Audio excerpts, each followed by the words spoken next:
And I saw that you worked with the Russian artist Sergey Lazarev, Yeah, sorry, you got to write, yeah, write and tour with. And you yeah, actually relocated to Moscow for a few years. I mean, what was that yeah, like to move to a different, whole new country? yeah. I mean, that was kind of the start of everything. That was a pivotal sort of moment because, my degree was business.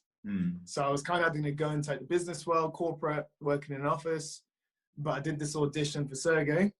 And yeah, I got the contract to go and play with what was described to us as the Russian Robbie Williams. Nice. Because at that point, Robbie was like the Don. He was selling 100,000 tickets. He was the guy.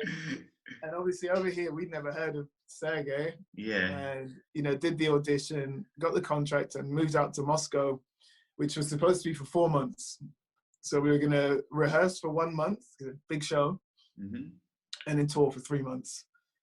And it's like in the first week of rehearsals, you're like, okay, this is cool. I like the music, like the guys, it's exciting. And then we go out for some lunch, it's like a McDonald's in the middle of Moscow, and he shuts the whole place down. Everyone's like, oh my God, Sergey. Wow. And we're like, oh, this guy's famous for real. Okay. And so the tour started off really well, very intense because Russia is huge. So big travel days. I mean, on the Trans-Siberian Rail, we're traveling on the trains, it was intense, but it went so well that after that first 3 months, they said, guys, we love you. Can you stay? Can we extend the contract? So we stayed for 6 months, 6 more months, 6 more months, a year, and literally came up to around 4 years, I think, of doing that, which was just, beautiful experience because we went straight into work with an artist he's got hit songs, he's got crazy fans, and he's a national treasure. So we're playing, these kind of really special gigs. We played in the Kremlin, we played in Red Square, we played all over, which is amazing. That's amazing. That's like one of the performances was a live TV broadcast. Was it for Israel or something where 100,000 people were involved? Yeah. So that was the first time. That was the first time, and obviously one of the few times, obviously, I played for that many people. But the crazy thing was in soundcheck or before soundcheck, we went for a walk down to the back of this field just to see how far back this place goes. Yeah.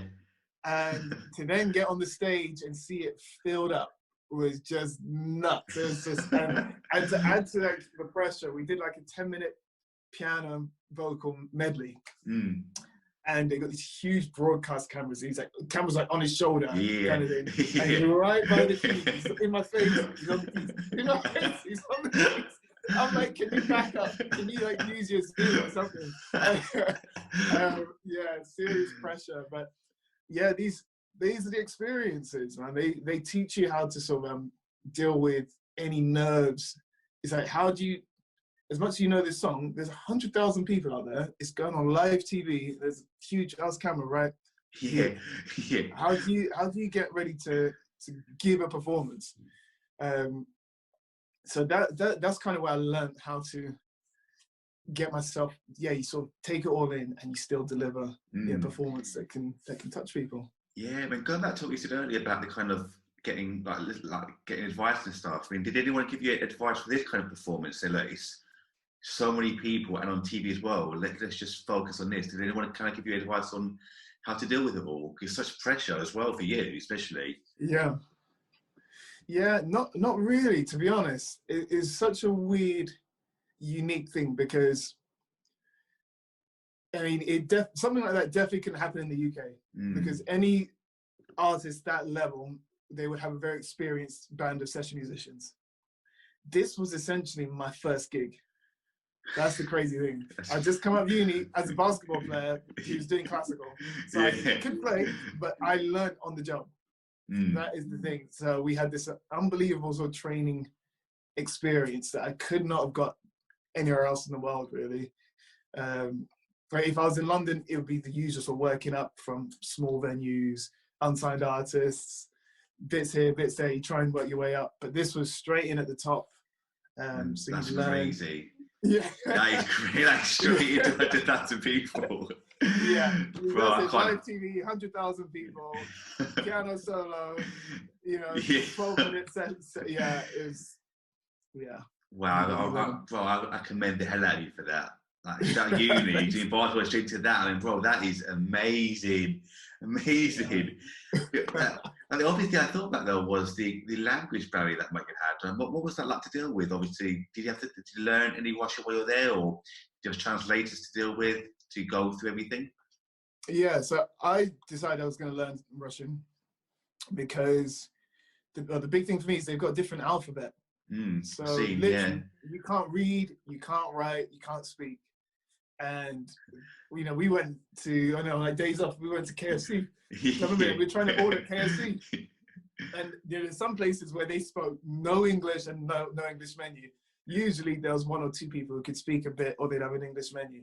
But we look at them like this: chicken wings with flowers, chicken. We want chicken. And so I'm like, right, let me learn a bit. So I got all these audio programs. I'm like, we're traveling so much. We're traveling, let me throw on a little audio thing. And then obviously I can practice with the locals. So yeah, I could speak quite well enough to have a conversation. Brilliant. While I was there, you know, not so well now, obviously, but yeah. Wow. It was did you have teachers there as well to help you with how to obviously learn and read and write it as well? No, just Sergey and his team. And yeah, I mean, the audio program is really good, because once you got the basics, and when you're living there and you hear it being said, and sometimes someone says a sentence and you understand one or two words, but you can understand what they're trying to say, and you just learn like that. Nice.